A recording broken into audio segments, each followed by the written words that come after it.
আসসালামু আলাইকুম। আমি ইমন হাসান নীরব, বাংলাদেশ জাতীয়তাবাদী ছাত্র দল কুলিয়াচর উপজেলা শাখা।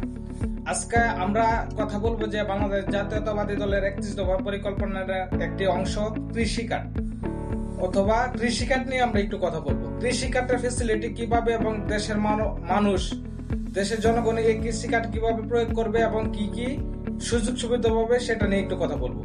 আমরা জানি যে বিএনপির 31 দফার একটি অংশ হলো প্রত্যেক কৃষককে বা প্রতিটা একাংশ কৃষককে একটা কৃষি কার্ড প্রদান করা হবে।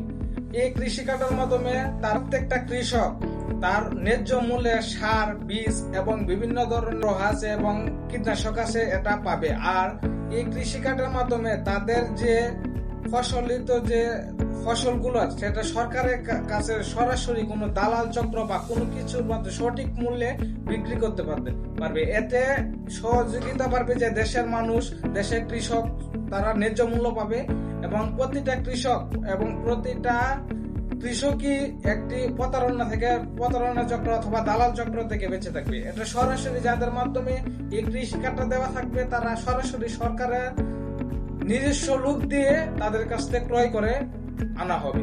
এতে দালাল চক্র এবং বিভিন্ন ধরনের চক্র আছে যে আমরা দেখতে পারি অনেক সময় যে সেন্ট্রিটেকের একটা ব্যবস্থা আছে। এই সেন্ট্রিটেকের ব্যবস্থা থেকে রক্ষা করার জন্য বাংলাদেশ জাতীয়তাবাদী দল এই পদক্ষেপটা নিয়েছে। আসলে যদি এটা বাস্তবতা হয়, যদি আপনারা বাংলাদেশ জাতীয়তাবাদী দলকে সাপোর্ট করেন, দানের শীষ মার্কায় সামনে নির্বাচনে সহযোগিতা করেন ভোট দিলে, তাহলে অবশ্যই